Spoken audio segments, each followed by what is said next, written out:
to,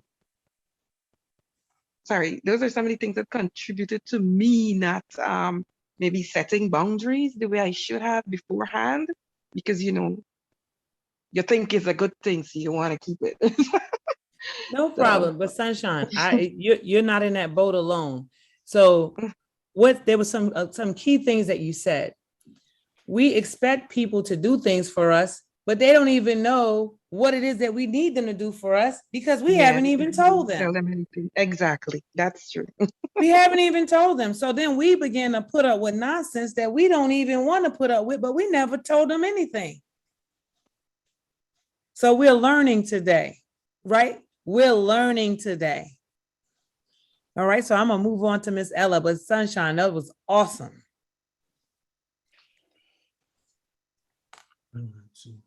I just wanted to say, I think for some people like me, it's also lack of awareness in the sense that I just recently started like reading up on healthy relationships and stuff like that. A lot of people don't actually realize that, like someone said, marriage is the only whatever where you get the license before you like go to school for it. So sometimes you just don't know to research these things so that you can apply and put in place boundaries and stuff like that to have a healthy relationship.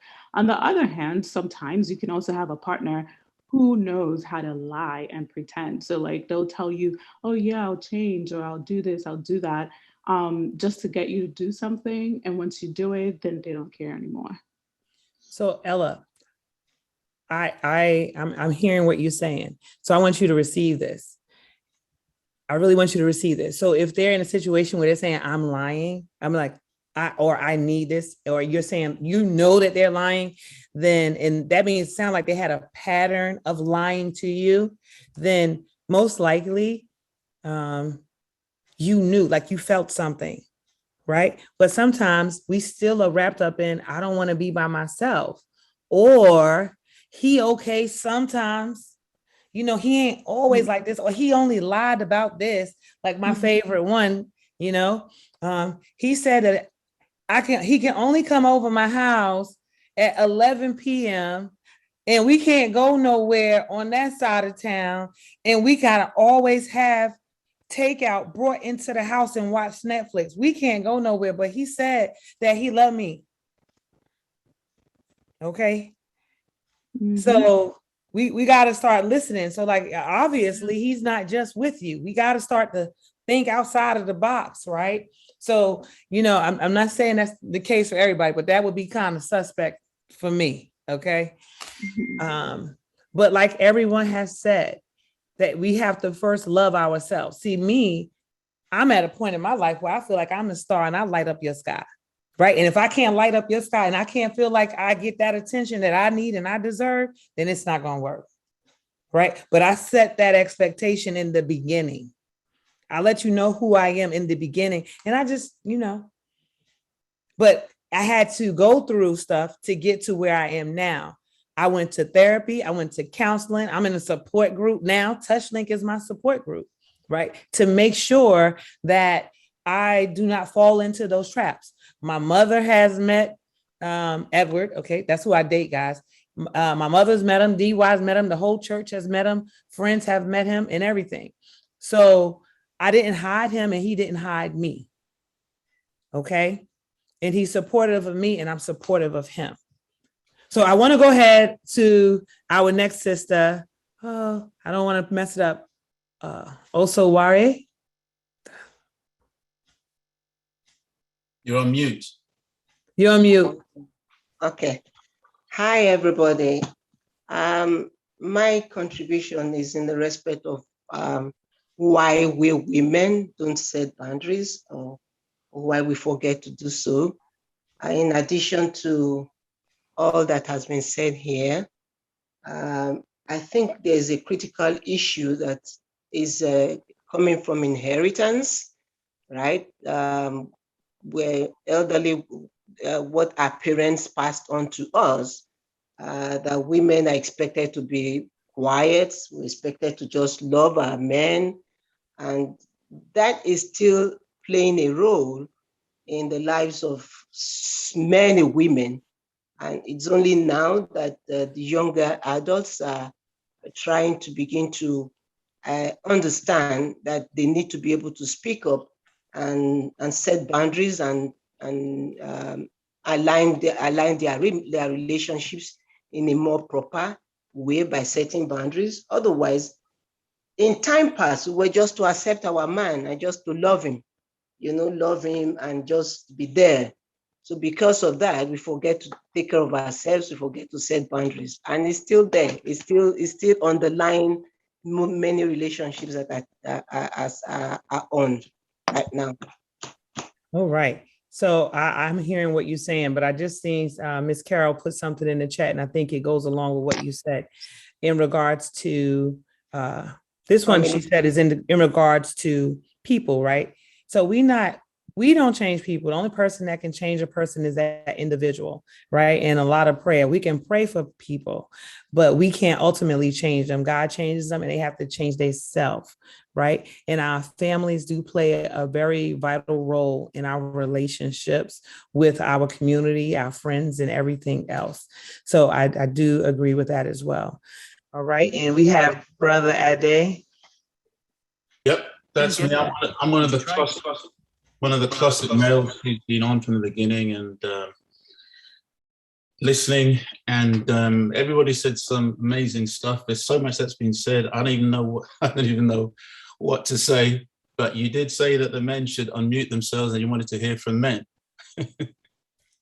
Basically, okay. I don't know. I mean, for what it's worth, first of all, in terms of good, healthy relationship, I think there's many things that need to take place. I think some of the critical things for me that go in my mind are mutual respect.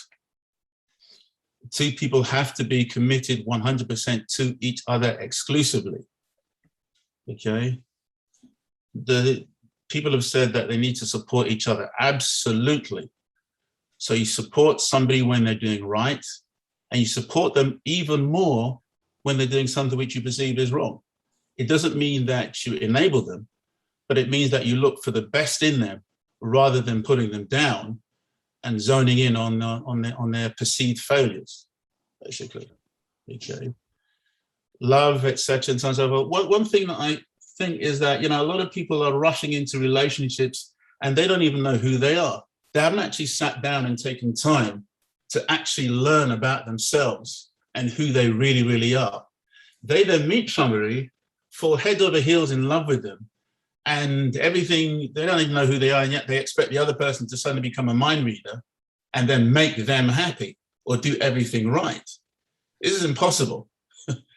I once had a conversation with a lady a couple of years ago, and it was kind of like a surprise to her when I said, there's not a man on the planet who's able to make you happy.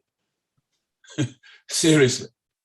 So then her response to me was that she thinks that there's a lot of women who actually aren't actually aware of that or thinking the opposite kind of thing, which was sort of a revelation to me. This is a grown woman. She had, sort of almost adult children and so on and so forth. But that's just the female side. I just think that also, I agree with you in terms of setting standards from the get-go. But again, one of the dangers is that some people, who they are before they get married, can be totally different to who they are once they get married, basically. Then what do you do? Somebody once said to me this thing that, love is blind, but marriage is an eye-opener, which made me laugh, kind of thing. I think, two people, they need to be authentic with each other.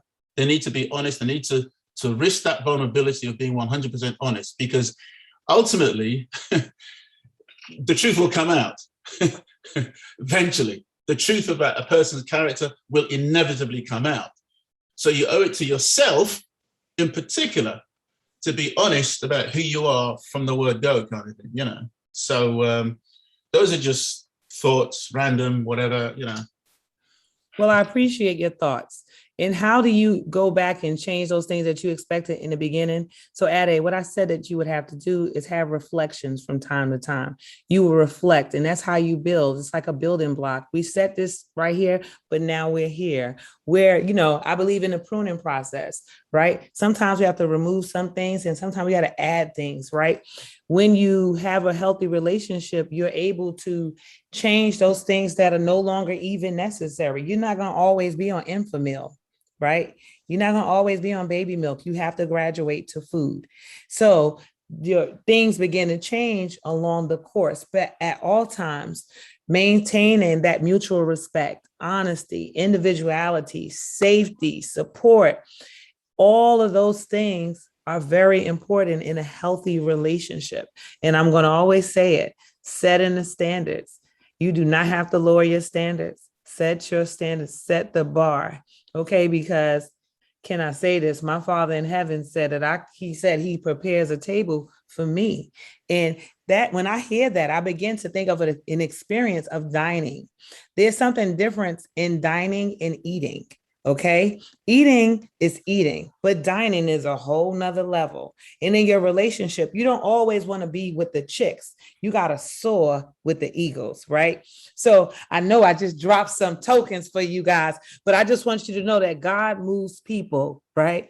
And God works on people, but you work on yourself and go to him and ask him to give you the tools that you need to work on yourself so you can be the woman or man that God has called you to be. Thank you, everybody, for sharing. And I'm going to turn it back over to you, DY. Awesome. Thank you so much. Everybody, let's give her a thumbs up. Or let's Good chat something in the job, box. good Thank you. job, That is good job, so Sister fabulous. Naneke. That is fabulous. That's and everybody, you did very well tonight. You all contributed very powerfully. There's so much. In fact, my whole note is filled up. There's so much that we all taken away tonight. One of the things I also want us to remember is at times, especially at the early stage, the red flags that you need to pay attention to might be how they are treating others. It might even be your own people. They are highly critical of the people that you love, of the things that you love. Very just it might be very subtle. I know you might be in love and you can't see, but pay attention. Listen to what your people around you, people that surround you are saying, and everything else that we have said. Awesome. So before we close tonight, I just want everybody to remember what is happening next month. October is Domestic Violence Awareness Month. October is Domestic Violence Awareness Month, and it is an anniversary month for us at TouchLink. The whole month of October, we are going to be having events, starting from the kickoff on October 2nd.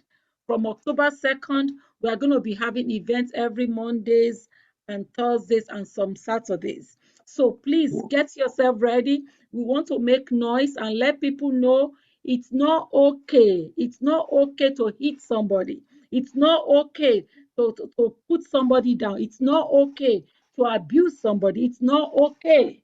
It's not okay. We are all human.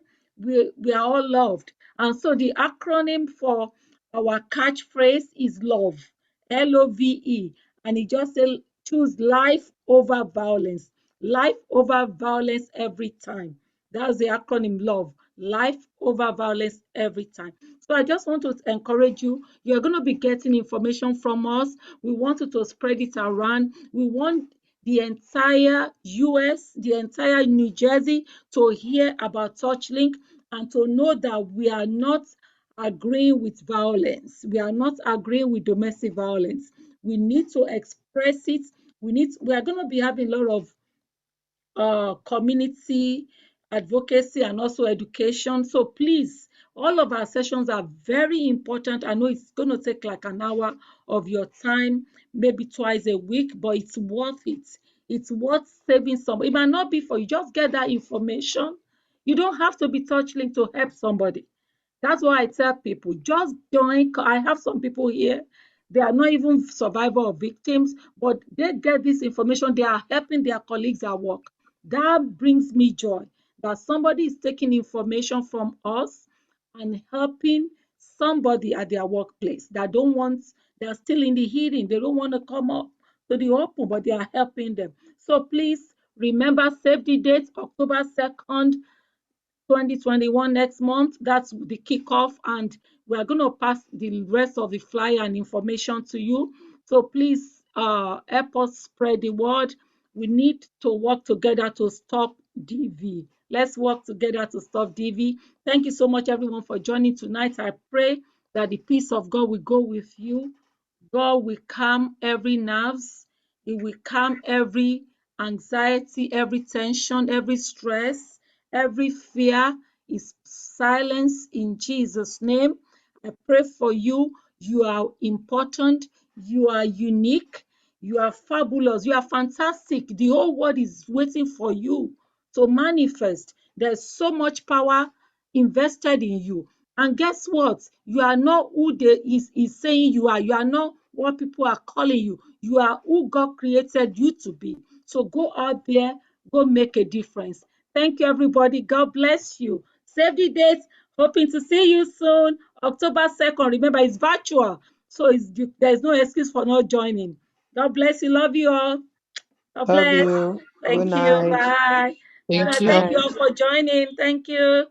I Bye see you. night. I So see much. you. Thank you. Thank Thank you, you, our Chinelo. I host. see you. Thank God you, bless you. Thank our you. Thank you. Thank you, everybody. facilitator.